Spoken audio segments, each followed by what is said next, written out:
The day the aliens came was sunny in Seoul. No big ships blocking the sun, no army with guns, just a small craft that landed in an empty field near the United Nations office. Jiho Kim fixed his tie and took a deep breath. At 42, he had worked for the Korean Diplomatic Corps for 15 years, but nothing had prepared him for this. He was about to meet the first confirmed alien visitor to Earth. "You'll do fine," said his assistant, handing him a tablet with his notes. "Just remember what we practiced." Jiho nodded and walked toward the simple white tent set up around the alien craft.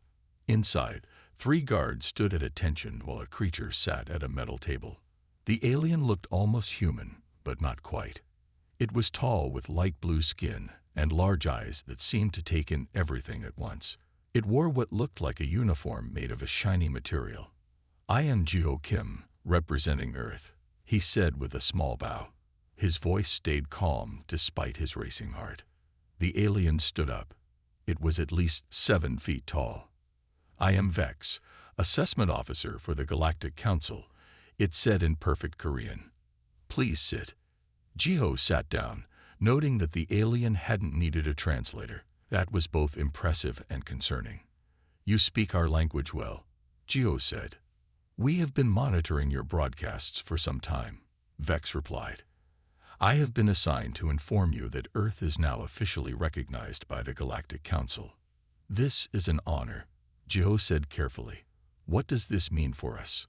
Vex placed a small device on the table. It projected a hologram showing hundreds of different alien species organized in rows. "The Council consists of 127 spacefaring civilizations," Vex explained. "Each is ranked according to their potential value to the galactic community. These rankings determine resource allocation, territory rights, and voting power." Jiho studied the display. "And where do humans fit in this ranking?"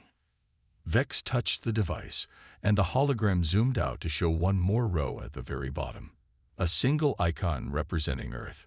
"Humans have been ranked 127th, Vex said flatly. "The assessment is based on technological advancement, biological capabilities, resource management, and cultural development."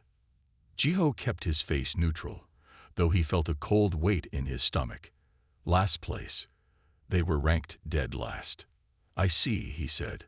"May I ask what criteria were used for this assessment?" "Our methods are thorough and have been refined over 12,000 years, Vex said. "We measured your physical capabilities, technological progress, social structures, and cognitive potential." Jiho noticed Vex hadn't actually answered his question. "How long did this assessment take?" Jiho asked. 3 of your Earth days. 3 days to judge an entire species." Jiho thought this seemed rushed, but kept his opinion to himself. "Despite your ranking," Vex continued, "all recognized species are invited to send representatives to the Galactic Council headquarters. This is a formality extended to all new members." "We would be honored to accept," Jiho said. After working out the details, Vex stood to leave. At the tent entrance, the alien turned back.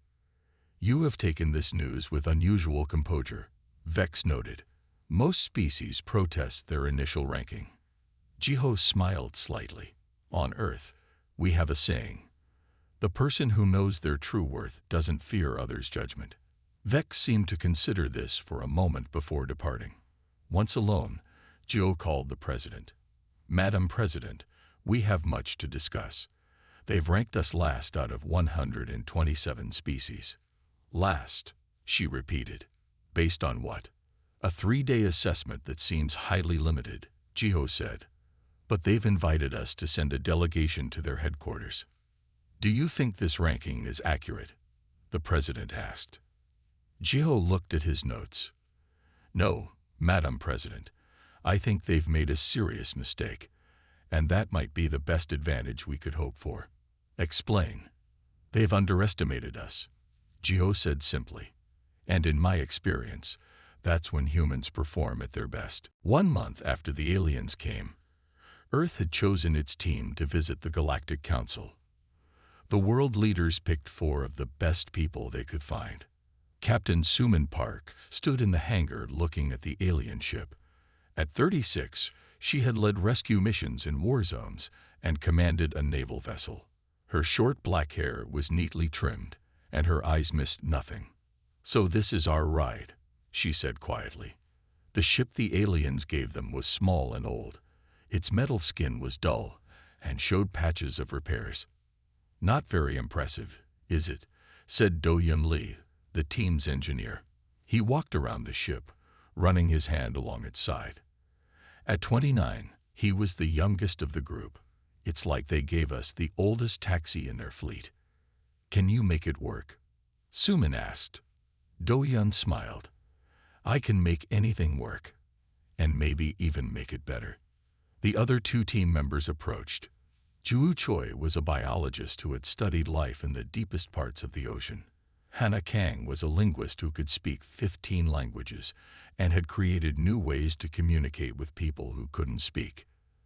"They're giving us the worst ship because they think we're the worst species," Ju said, crossing her arms. Hannah adjusted her glasses. "Or they want to see how we handle problems." "Either way," Suman said, "we will show them what humans can do. Let's check out the inside." The inside of the ship was just as bad as the outside. The seats were too big for humans. The control panels had labels in an alien language, though there was a rough translation guide. The air smelled strange. "We leave tomorrow," Suman told her team. "Do-Yun, can you learn how to fly this thing by then?" Do-Yun was already taking apart a panel on the wall. "The controls are odd, but the basic idea is the same as our planes. I can fly it." "Good. Let's all get some sleep. Tomorrow we represent all of humanity." The next morning, Earth's first space travelers to the Galactic Council said goodbye to their families. They wore simple blue uniforms with the Earth flag on their shoulders. Jiho Kim came to see them off.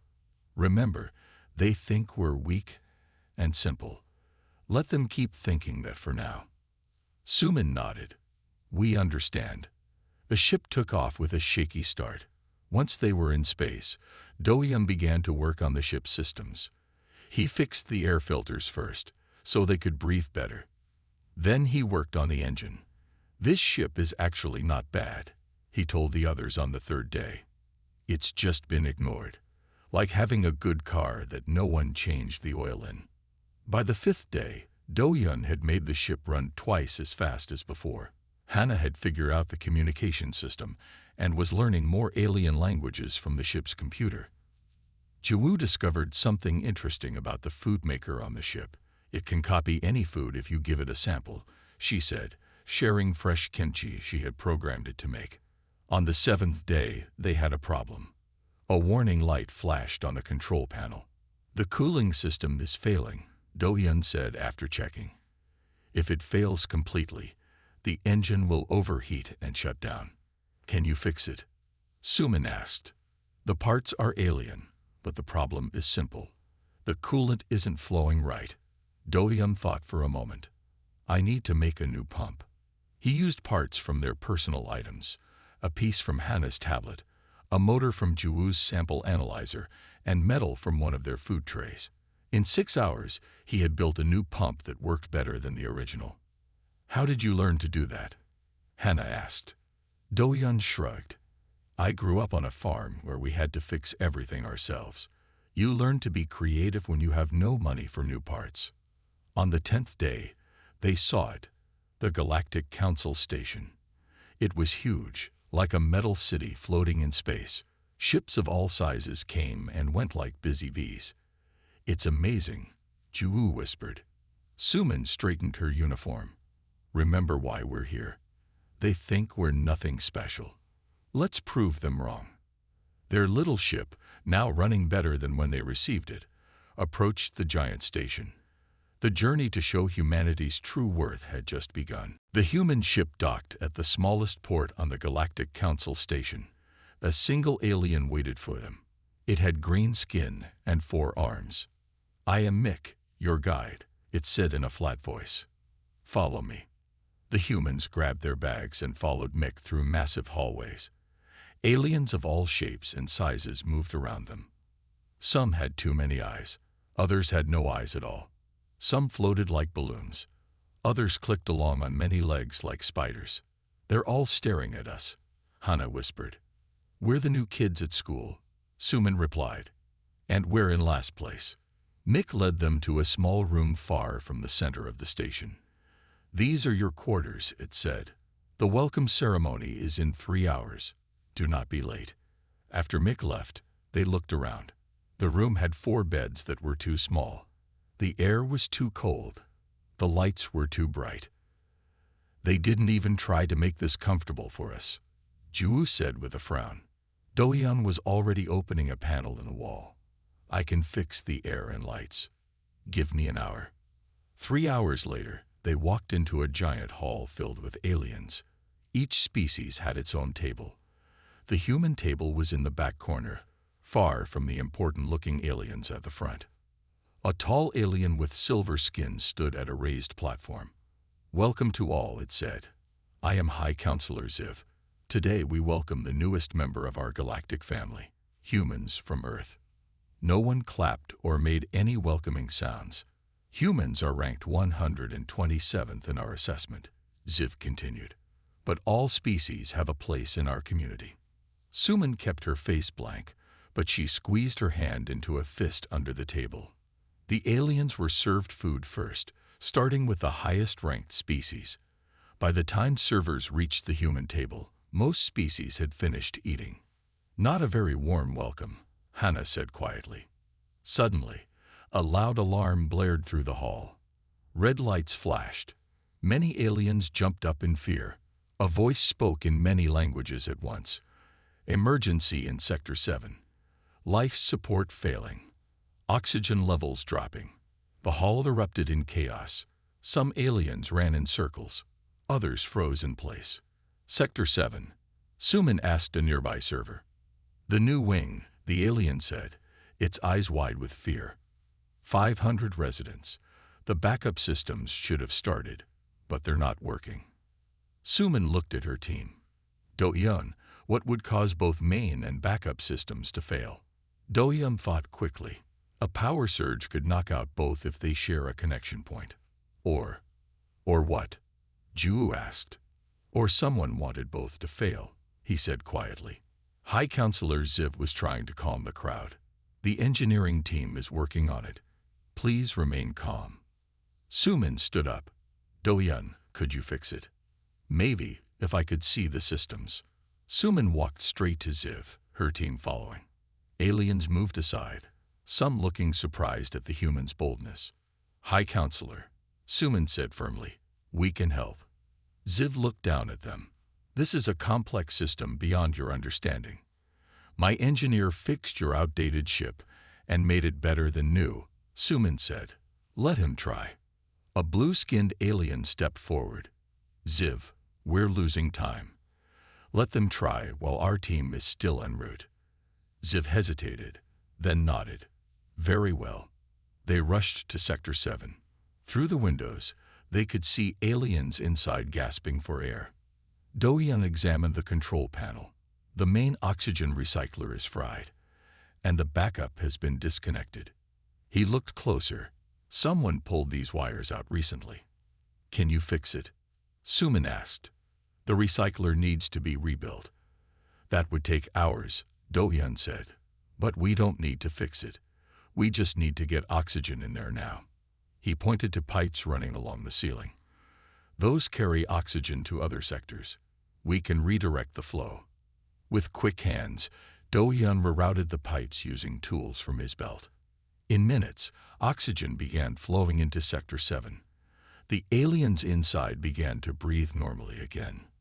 The blue-skinned alien watched with wide eyes. "You saved them." "It was a simple solution," Do-yeon said with a shrug. "Simple, yet no one else thought of it," the alien replied. "I am Tav, Council's Science Director. Perhaps we should talk more, humans from Earth." As they walked back to the ceremony, Suman caught Hannah's eye and gave a small smile. Their first chance to show what humans could do had come sooner than expected. The day after the emergency, the humans were eating breakfast in their small room when a message arrived. All species would take part in a series of tests to check their rankings. This happens every 5 years, explained Tav, who had come to deliver the news in person. Each species sends their best people for different tests. What kinds of tests? Asked Suman. Tests of mind, body, and skill, said Tav. There are 20 categories. Most species send 20 different experts. The humans looked at each other. They only had 4 people. We will do our best, Suman said. Tav seemed to smile, though it was hard to tell with alien faces. The first test begins in 1 hour. The first test was in a huge room with tables set up in a circle. One person from each species sat at a table. Hana was chosen to represent humans. This is a test of language and communication, announced a tall alien with spots. You must learn to speak with the glob. It pointed to a blob of green jelly in the center of the room. The blob made bubbling noises and changed colors. The aliens at the tables began to make strange sounds and movements. Hana watched carefully. She noticed that when the blob turned blue, it made slow bubbles.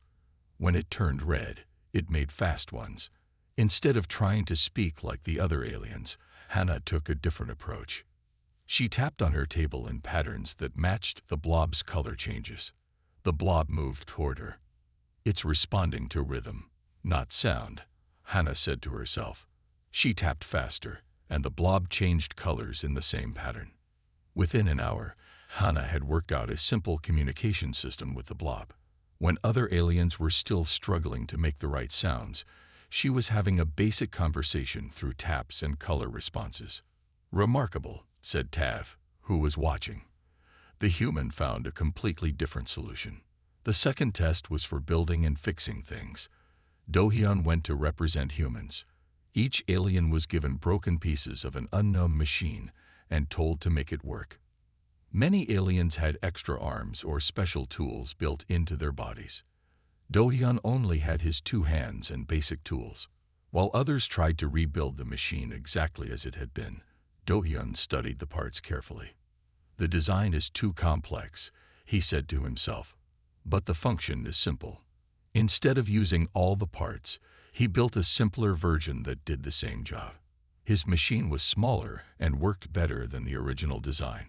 The judges were confused at first. You did not rebuild it correctly, one said. I built something that works better, Do-hyun replied. Isn't that more important? The judges had to agree that his solution worked perfectly, even if it wasn't what they expected. For the third test, all species had to solve math problems. Since the others had already gone, Ju-woo, the biologist, had to represent humans. But I'm not a mathematician, she protested. Just do your best, Suman told her. The problems were complex equations about space and time. Ju struggled at first. Then she noticed something. These aren't just math problems, she said. They're describing natural systems. She began to solve them by thinking about how plants and animals grow and change. Her answers came from understanding nature, not just numbers.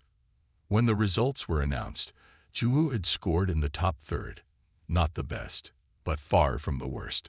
For the fourth test, Suman faced a combat simulation. She had to plan a defense against an attack. While other aliens created complex battle plans with many weapons, Suman made a simple plan that used the terrain to trap the attackers.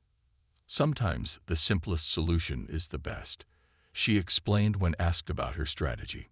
By the end of the day, the humans had taken part in 8 different tests. In none of them were they the very best. But in every test, they showed creative thinking and adaptability. The humans are strange, one alien counselor said to Tav.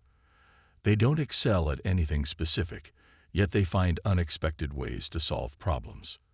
Yes, said Tav, watching the humans talking together over dinner. I think we may have missed something important in our assessment. That night, the humans were moved to better rooms closer to the center of the station. It was a small change, but a sign that their status was improving. We're showing them what humans can do, Suman told her team. But this is just the beginning. After 5 days of tests, the humans had gained some respect. They weren't at the top, but they were no longer seen as the weakest species. They sat in the middle of the Great Hall now, not in the back corner. Suman was eating lunch with her team when a loud alarm rang through the station. This was different from the life support alarm. This one was deeper and louder. All the aliens in the hall stopped talking. Many looked scared. High Counselor Ziv's voice came over the speakers. All council members report to the emergency chamber immediately. Tav hurried over to the human table. You should come too, he said. We need all help. They followed Tav to a large round room. Screens on the walls showed images of stars and planets. What's happening? Asked Suman. A star in the Krell system is becoming unstable, Tav explained. 3 planets with people are in danger. The emergency chamber filled with representatives from all species. Ziv stood in the center, pointing at the largest screen. The star will release a massive burst of energy in approximately 20 days, Ziv said. All 3 planets will be hit. Billions will die if we don't evacuate them. The room erupted in loud voices.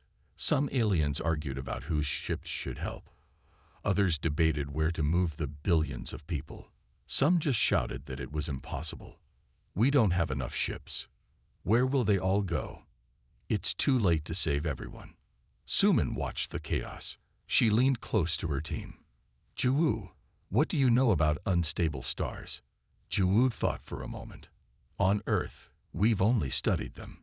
But from what I understand, they often give warning signs before major events. Could the 20-day prediction be wrong? Suman asked. It's possible. It could be sooner or later. Doyan was looking at the screen showing the 3 planets. The 3rd planet is the largest but has the smallest population. The first 2 are smaller but densely populated. Hana had been listening to the aliens argue. No one is making decisions. They're all fighting about protocol and rankings. Suman stood up and walked to Ziv. The room was so loud that no one noticed her at first. High Counselor, she said firmly, we have an idea. Ziv looked down at her with surprise. This is not the time, human. With respect, Suman continued, while everyone argues, time is running out. Let us help. Tav moved next to Suman. Let them speak, Ziv. They have shown unusual thinking before. Ziv hesitated, then raised a hand. The room slowly grew quiet. The humans wish to speak, Ziv announced. Suman took a deep breath. We don't have ships to move billions of people quickly, but we don't need to move everyone at once. She pointed to the screen. The 3rd planet is furthest from the star and has fewer people. We evacuate them first, then use those ships for the 2nd planet, and so on. That is the standard evacuation plan, said a tall alien with scales. But there's not enough time. Not if we do something about the star itself, Juwu added. The room went silent. Explain, Ziv demanded. Juwu looked nervous but continued. If the star's energy could be partially redirected, we might buy more time for evacuation. Impossible, shouted several aliens. Not impossible, said Doyan. Difficult, but not impossible. We could use gravity shields placed between the star and the planets. They won't stop the burst completely, but they could slow it down. No such shields exist that are large enough, said one alien. Then we make them, Suman said simply, or we use many smaller ones together. The aliens began talking all at once again. This plan is too risky. It's never been tried. We should follow standard procedures. Ziv raised both hands for silence. The human plan is interesting but untested. We will continue to discuss all options. Hours passed. The council could not agree on a plan. Some wanted to save only the highest-ranked species. Others wanted to use a lottery system to choose who would be saved. Finally, Suman stood again. High Counselor, while the council debates, people are in danger. Let us try our plan. You? With what ships? Asked Ziv. Give us our small ship back. Let us go and try to place the shields. If it works, it will give your evacuation ships more time. The council erupted in argument again. Tab spoke loudly over the noise. I support the human plan. My science team will provide the shields they need. Ziv looked troubled. This is highly irregular. We are facing extinction for 3 worlds, Tav said. Irregular times call for irregular measures. After more debate, Ziv finally agreed. The humans may attempt their plan, but the council will proceed with standard evacuation protocols. As they left the chamber to prepare, Hannah looked worried. Can we really do this? The human small ship flew toward the Krell system. Do-hyun had made more improvements to it, and now it moved faster than before. Tav had given them 20 small gravity shields. Each was round and flat, like a dinner plate but much bigger. These shields are usually used to protect ships from space rocks, Tav had explained. They have never been used the way you suggest. Now, as they approached the dying star, Suman looked at her team. This is going to be dangerous. The star could burst early. We knew the risks when we volunteered, Ju said. The others nodded. The first planet came into view. It was blue and green, like Earth, but smaller. Thousands of ships were already there, taking people away. There's panic down there, Hannah said, listening to radio signals. They're fighting to get on the ships. Let's contact the evacuation leaders, Suman said. Hannah opened a channel. A tired-looking alien appeared on their screen. Who are you? It asked. We're from Earth. We're here to help buy more time for the evacuation, Suman explained. The alien looked confused. Earth? The new species? What can you possibly do? We're going to place gravity shields between the star and the planets, Do-hyun said. It might slow down the star's energy burst. The alien seemed doubtful, but was too busy to argue. Do what you want. We have our hands full here. As the call ended, Ju spoke up. I've been studying the star's data. I think we need to change the plan. How? Asked Suman. Instead of spreading the shields evenly, we should create a funnel shape, Ju explained.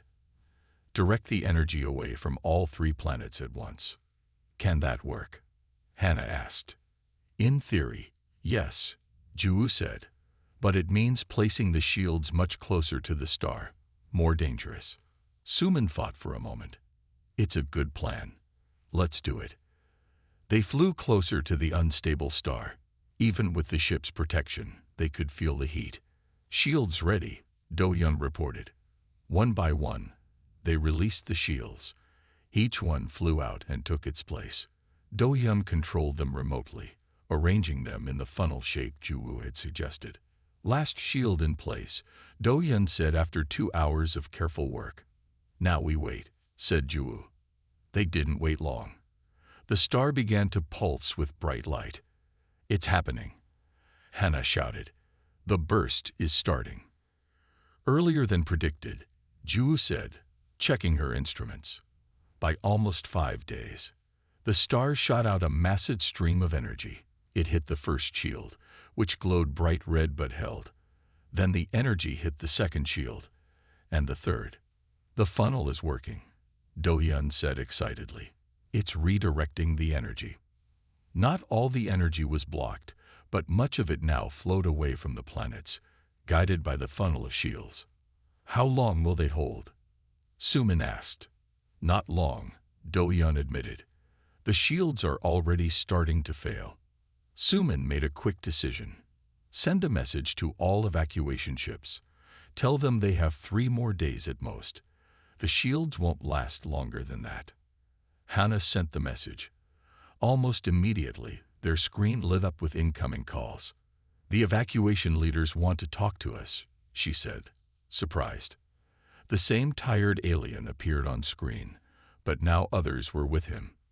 How did you know the burst would come early? One asked. And how did you redirect it? Asked another. No time to explain now, Suman said. You have 3 more days to get people out. Use them wisely. Over the next 3 days, the humans stayed near the shields, adjusting them as needed. When one failed, Do-Yun would move another to fill the gap. They watched as thousands of ships carried people away from the doomed planets. The humans sent regular updates to the evacuation teams, helping them plan their routes. On the third day, as predicted, the shields began to fail completely. The remaining energy from the star flooded toward the planets. "Time to go," Suman ordered. Their ship turned away from the star and raced to safety. Behind them, the planets were hit by the star's energy. But by then, billions have been evacuated. Not everyone, but far more than would have been saved without the extra time. When they returned to the council station, they were met not by Tav alone, but by representatives from all 3 planets. "You saved my family," said one. "You gave us hope when there was none," said another. High Counselor Ziv watched from a distance, his expression unreadable. "We just did what needed to be done," Suman said simply. But she knew something had changed. The humans were no longer seen as the weakest species in the galaxy. They had proved they belonged. 1 week after the humans saved billions of lives, High Counselor Ziv called a special meeting. All species were invited, and the Great Hall was full. The humans sat near the front now, no longer hidden in the back. "We are here to discuss the ranking of humans," Ziv announced. "Recent events suggest our initial assessment may have been incomplete." Many aliens nodded in agreement. Others looked unhappy. "A formal reassessment has been conducted," Ziv continued. "Tav will present the findings." Tav stepped forward, holding a data tablet. "Our original assessment of humans focused on standard measures: physical strength, lifespan, sensory abilities, and technological advancement." Tav showed charts comparing humans to other species. In raw strength, humans rank 89th out of 127. In lifespan, 103rd. In sensory perception, 76th. In technology, 64th. Some aliens looked satisfied, as if this proved humans were still inferior. However, Tav continued, "We failed to measure other important traits. When we test for adaptability under pressure, humans rank 3rd. For creative problem solving, they rank 1st. For cooperation across different fields of knowledge, they rank 2nd. Murmurs spread through the hall. Suman and her team sat quietly, listening. "Our ranking system favored specialized excellence," Tav explained. "Species that are the very best at one thing. But humans are good at many things and excellent at combining different types of knowledge. This is why our assessment missed their true value." A large alien with tentacles stood up. "This is absurd. They cannot be ranked highly based on such soft measures. What about their primitive technology? Their short lives? Their weak bodies?" Tav nodded. "A fair question. Let me show you what humans did with our advanced gravity shields." A video played showing how the humans had created the funnel to redirect the star's energy. "Our best scientists had these shields for centuries, but never thought to use them this way," Tav said. The human biologist suggested the pattern based on how water flows in river systems on Earth. The human engineer implemented it based on his experience fixing farm equipment. This combination of different types of knowledge is unique. Another alien stood up. "But they had our technology. They didn't invent the shields." "True," said Tav. "But consider this. We gave them our oldest, most basic ship. Within days, they had improved its speed, life support, and efficiency, using only the parts available to them." Do-Yun looked down, embarrassed by the praise. "And let us not forget," Tav continued, "when they first arrived, they saved Sector 7 with a simple solution our engineers overlooked." High Counselor Ziv raised a hand for silence. "The point is clear, Tav. What is your recommendation?" "Based on our new, more complete assessment, humans should be ranked at position 8, not position 127. The hall erupted in shouts. Many aliens protested. Some supported the new ranking. Others demanded more tests. Ziv called for order. "This is a significant change. The council will vote tomorrow. For now, I wish to hear from the humans themselves." All eyes turned to Suman and her team. Suman stood up. "Thank you, High Counselor. We don't seek a high ranking for its own sake. What matters to us is being able to contribute, to help. When we saw the crisis in the Krell system, we didn't think about rankings. We thought about saving lives. But your species is known to fight wars among yourselves," said one alien. "How can you claim to be so helpful?" Suman nodded. "Yes, humans fight. We make mistakes. We disagree. But in our worst moments, we learn. And in our best moments, we come together to solve problems no individual could solve alone." Juwu spoke up. "On Earth, we have a saying, 'None of us is as smart as all of us.'" Hannah added, "We believe every species has something valuable to offer, even those ranked last." The hall was quiet for a moment. Then Tav spoke again. "This is why I believe humans deserve a higher ranking, not just for what they can do, but for how they see others." After the meeting, the humans returned to their quarters, which were now large and comfortable. "Do you think they'll really change our ranking?" Hannah asked. "Does it matter?" Do-young replied. "We know what we can do." Suman looked out at the stars. "What matters is that they're starting to see humans as we really are. Not just what we can build or how strong we are, but how we think and work together." That night, a message arrived from Earth. It contained a simple question from Jio Kim. "How are you being treated now?" Suman smiled as she wrote her reply. "They're finally seeing us clearly. And they're a little worried about what they see." The next day, the Great Council chamber was packed. Every species had sent representatives to witness the vote on the humans' new ranking. Suman and her team sat quietly, waiting. High Counselor Ziv stood at the center. "We will now vote on Tav's recommendation to move humans from rank 127 to rank 8. A tall alien with yellow skin stood up. "This is too extreme. No species has ever moved more than 10 ranks in one assessment. The humans want to jump 119 places. We didn't ask for this," Suman said. "We just did our job." Another alien, covered in blue scales, pointed at the humans. "They must have cheated somehow. Perhaps they had secret technology we didn't detect." Do-young couldn't stay silent. "We used your technology, not ours. We just used it differently." Tav raised his 4 arms for attention. "I have examined every action the humans took. There was no cheating. Only creative thinking and courage." The debate grew louder. Some aliens supported the humans. Many were against them. The chamber filled with angry voices. Ziv called for silence. "We will follow our traditions. Each council member will vote based on evidence, not fear or favor." The voting took hours. Each council member had to give reasons for their choice. Some praised the humans for saving the 3 planets. Others warned that moving humans up so quickly would upset the balance of power.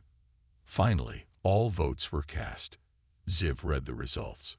"By a narrow margin, the council has decided to move humans to rank 8. The room erupted in noise. Some aliens cheered. Others protested loudly. A few walked out in anger. "This is a historic decision," Ziv continued when the noise died down. "No species has ever moved so far in one assessment. With this new rank comes new privileges and responsibilities." A small alien with 6 eyes approached the humans. "My people wish to form an alliance with Earth. We are rank 12 and believe we could learn much from you." Before Suman could answer, another alien pushed forward. "No. My species has been rank 9 for 300 years. We deserve an alliance with humans first." Soon, a crowd of aliens surrounded the humans, all asking for meetings, alliances, and trade agreements. "Please," Suman said, raising her hands. "We're honored by your interest, but we need to consult with our government first." As the aliens reluctantly gave them space, Tav approached. "This is just the beginning. Many will seek your friendship now. Others will be suspicious or jealous. We didn't come here for power or status," Hannah said. "I know," Tav replied. "That's precisely why many trust you. You acted to help others, not to gain advantage." Later that day, in a smaller meeting room, Ziv spoke privately with the humans. "Your new ranking gives Earth voting rights on the council," Ziv explained. "You will need to send more representatives. We'll relay that to our government," Suman said. Ziv looked at each human carefully. "I must ask, what does Earth want from the galactic community?" It was a big question. Suman thought for a moment before answering. "We want to learn. We want to share what we know. And we want to help build a galaxy where all species can thrive, not just the highest-ranked ones." Ziv seemed surprised by this answer. Most species focus on gaining resources and territory when they rise in rank. "Humans are different," Ju said. "We've learned on Earth that real progress comes when we work together, not when we fight for dominance." After the meeting, an urgent message arrived from a planet in the distant Mira system.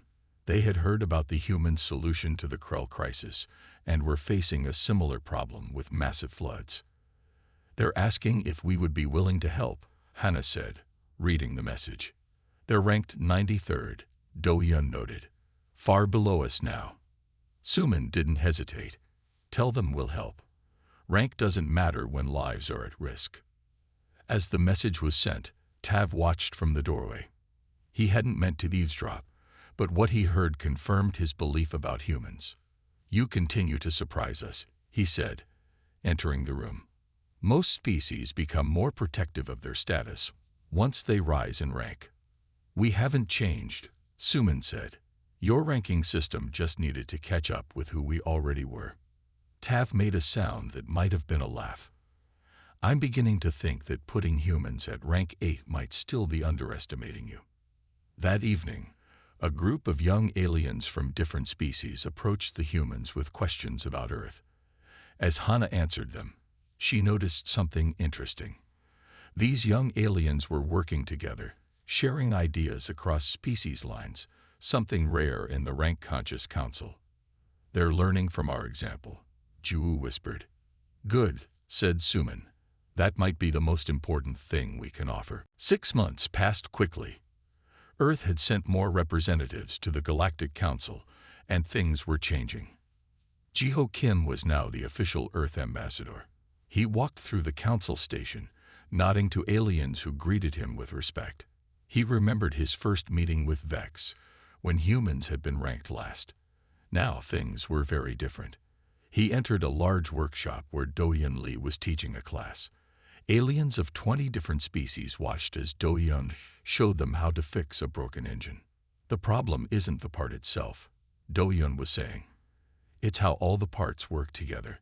Sometimes changing one small thing can fix the whole system." The aliens took notes and asked questions. They didn't care that Do-Yun was human. They only cared about what he could teach them. In another part of the station, Zhu Choi worked with alien scientists in a big laboratory. They were studying how different species could help each other during natural disasters. "On Earth, we've learned that different perspectives lead to better solutions," Zhu explained. "A biologist sees problems differently than an engineer. When we work together, we find answers we'd miss alone." Jiho smiled as he watched. Just 6 months ago, these same aliens would have ignored a human's ideas. He continued to a training room where Suman Park was running emergency drills. Her team included aliens from both high and low-ranked species. They were practicing how to evacuate people during a crisis. "Communication is key," Suman told them. "Rank doesn't matter in an emergency. What matters is working together efficiently." Finally, Jiho came to a classroom where Hannah Kang was unveiling a new translation system. It didn't just translate words, it helped different species understand each other's cultural meanings.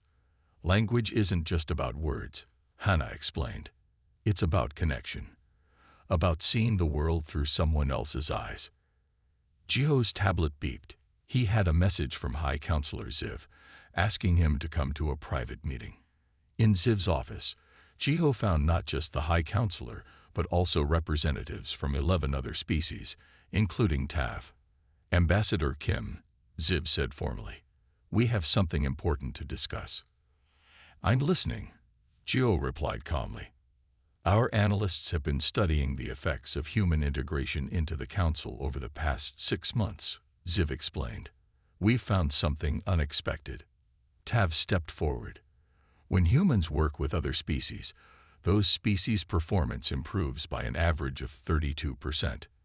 Is that unusual? Joe asked. Very, said Tav.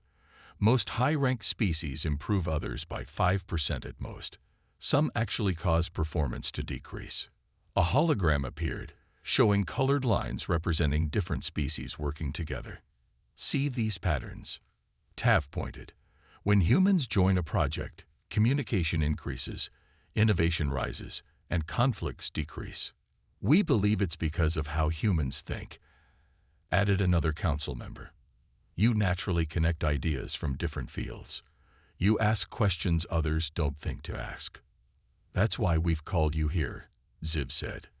The council has voted to create a new classification system. Rank will still matter for resources and voting rights, but we're adding a new measure, collaborative impact. And humans score highest on this measure, Geo guessed. By a wide margin, Ziv confirmed. We want Earth to lead a new initiative, to teach other species how to work together better. Jiho thought of Suman and her team, and how they had changed the Council's view of humans in just a few months. We would be honored, he said. Later that day, Jiho sat with Suman and her team in Earth's new embassy on the station. He told them about the meeting. So we went from last place to teachers, Hannah said with a smile. It's not about rank anymore, Suman replied. It's about making a difference. Do-hyun looked out the window at the stars. When I was fixing our old ship, I never imagined we'd end up changing how the whole galaxy works.